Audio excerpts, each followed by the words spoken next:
Hi, I'm Micah Johnson, former Major League infielder, and today I'm gonna teach you how to get a good jump and how to build a canvas for your art and how to start your NFT collection.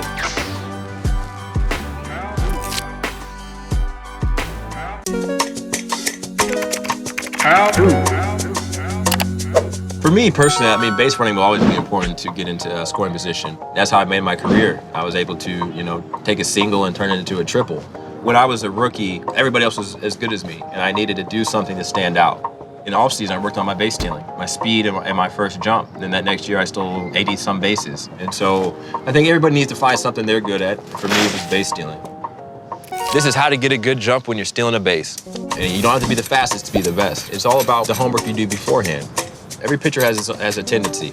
Does he raise his glove when he's going to the plate, or does his glove cross his body? A common thing is they lift the back heel up. That's when they're coming over. And when they're going to the plate, they keep that back heel down and grounded. So now that we're on first base, what I like to do is always check out where the defenders are so I can anticipate, the ball off the bat. And sometimes the catcher can give you some signs. He's being lazy, it's a hot day. He might show you some signs, pick off or a curveball, which is a good pitch to run on. So that's a couple things I look for.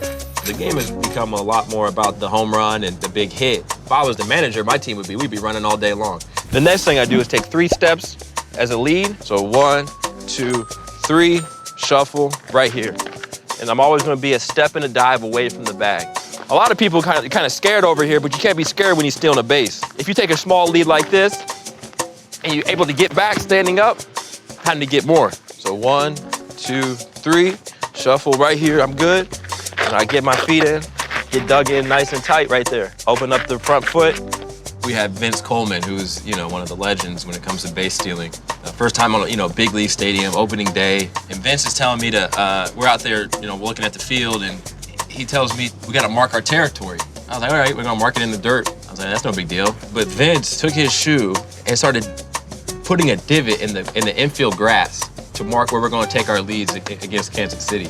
And this is opening day, manicured stadium. He just makes a big old divot right in the infield grass. And I was like, man, this is ridiculous. I don't think I can get away with that. What Vince was trying to show me was how big of a lead we can take. Just to watch the way he approached it, the way he studied it with me prior to the game, our pregame warm-ups, stretches, and really how to push the limits. And that's one thing I give credit to Vince for. It was, he really encouraged me to just be aggressive. But taking a divot out of the infield before opening day as a rookie is highly aggressive.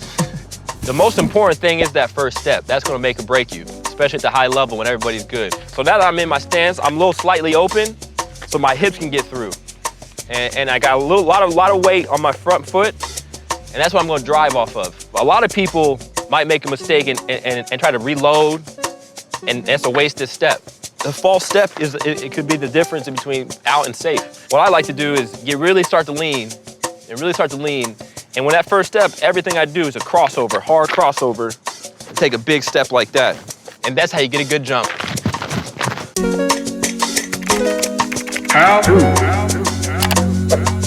A blank canvas to me, it's a new beginning. I never know what's gonna come out. I love getting messy with charcoal, I love being covered in charcoal, and also oil painting. Mixing that charcoal with that little bit of vibrant colors, it's just something about that contrast that fits my personality. This is how to build a canvas for your art. What started it all was a painting of Maury Wills that I did with the Dodgers in 2016. And that's really the painting that started this whole journey. Step 1, get the supplies. It was 2016, I just got traded over to the Los Angeles Dodgers. Dave Roberts was a new manager on the team, and I noticed he had this thing that he was doing. He was calling up the new guys and asking them what they'd like to do. It got to the end of spring training, he hasn't called on me, so I was like, it's about to be my time. I had done a paint and sip class. That's the thing that popped in my head. And so I got called up, Micah, what do you like to do? I said, I like to paint. And he was like, you know what, you don't have to do a painting for Maury Wills and present it to the team. Maury Wills is a Dodgers legend and a guy that I became really close with. And so I went to Walmart, got the basic paints and the basic canvas and spent my time painting Maury Wills. Step 2, measure and cut the wood. Cutting at 45-degree angles to make a nice little square.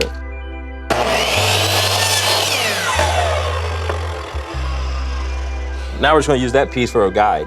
Gonna line it up. I bring the canvas in and I hide it in my locker and I'm embarrassed, and I bring it out and he's like, this is my painting, man, whatever. You clown me all you want. Then all these really dope people like Justin Turner And Adrian Gonzalez and some other guys were coming up to me and like, yo, man, you really talented. And I was like, word? That encouragement is what led me to painting and kind of really obviously changed the trajectory of my life. One thing I learned in the process is if you don't fit into somewhere, then build your own world over here. You don't need to fit into the world how it currently exists. Step 3, glue and nail the frame together. You know, one of my favorite parts of painting is this whole, process of making a canvas. At this point in my life, man, art is more therapeutic.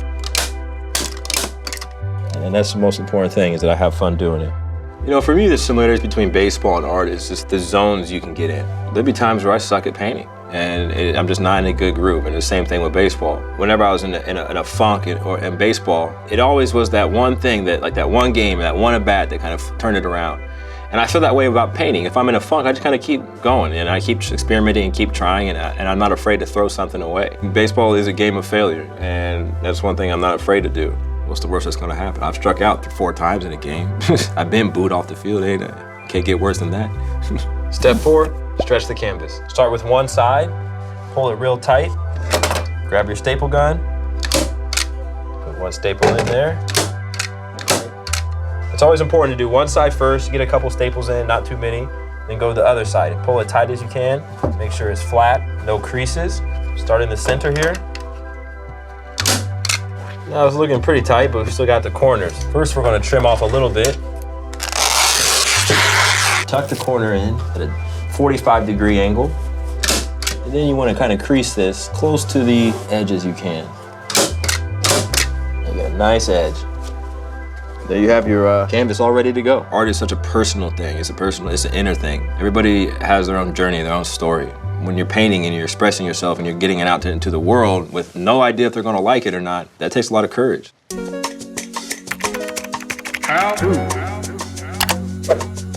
The journey from art to NFTs was a journey out of pure desperation. When I retired from baseball in 2018, I didn't have too many people hitting me up to buy paintings. And at that time, I started to discover crypto and digital art. This is how to start your NFT collection. For people who don't know about NFTs could be anything. And a lot of times associated with digital art, but really what NFT is a string of information stored on the blockchain. There's so many different subcategories, and they'll continue to grow the more that NFTs are expanded into the everyday life. You have, things like NBA Top Shot, where you're collecting sports moments, much like trading cards. NFTs are a medium. It's just about getting in and exploring. Start out by collecting what you like and what you could see hanging on your wall. Step 1, you just need to understand what kind of collector you want to be. Are you collecting digital art? You want to collect sports highlights? Just identify what you're looking for. I think we live in an age now where content can be distributed in any form. You see that with YouTube, TikTok, Snapchat, books, comics. NFTs is just another outlet to tell a story. Anybody can do it. Anybody watching this can go on Rarible and mint an NFT. Photo of their dog they can mint that as an NFT. That data is stored on the blockchain and is permanent. It's immutable. Step 2, you need a MetaMask wallet. A MetaMask wallet is a non-custodial crypto wallet that allows you to store cryptocurrencies and your NFTs. MetaMask wallet is super easy to set up. When you set up your MetaMask wallet, you'll be given a 24-word seed phrase, and that's like your password. You want to keep that in a very secure location, write it down a few times on paper, and put it in a security deposit box or somewhere safe. It's important to keep your seed phrase safe, just like you want to keep your password safe to your bank account. That seed phrase is the way that hackers can get into your MetaMask wallet. The one thing about NFTs that's really special is the community that exists within NFTs. Now you have an opportunity to have collective alignment with the audience. When you have a collective alignment with the creator and the audience, what you see is you don't have fans liking an image on social media or retweeting. They're actually investing their dollars into your creation and then also telling their friends to also go invest dollars. Third step is now you're gonna need to fund that MetaMask wallet with Ethereum, which is the cryptocurrency that you use to purchase NFTs. And Ethereum is the blockchain layer that basically, I would akin it to the internet. That's where all these applications are built. That's where digital art is being minted and created. So you need to fund your MetaMask wallet with Ethereum.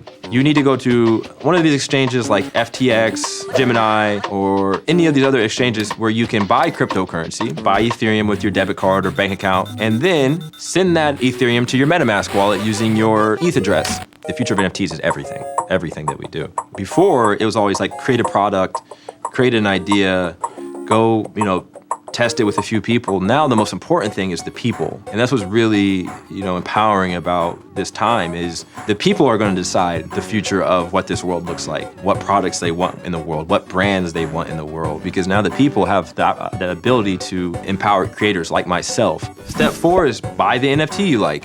What NFTs allow me to do is get the message of Aku out into the world. Aku is a derivative of my paintings, which were a response to my nephew asking if astronauts could be black. Aku and the narrative around Aku is, it may seem like being an astronaut or working for NASA is this far out idea, and it's really not. It's just we don't have access to the information that's required to get there. And I think that's what I'm trying to achieve with Aku, to show what's possible. Doing that digitally as an animated character allows me to make it more accessible, to hopefully impact way more people. Thanks for watching How To with me, Micah Johnson. I'm so impressed with these instructional videos by Uninterrupted that I give it my full endorsement. To see more instructional videos, make sure you subscribe.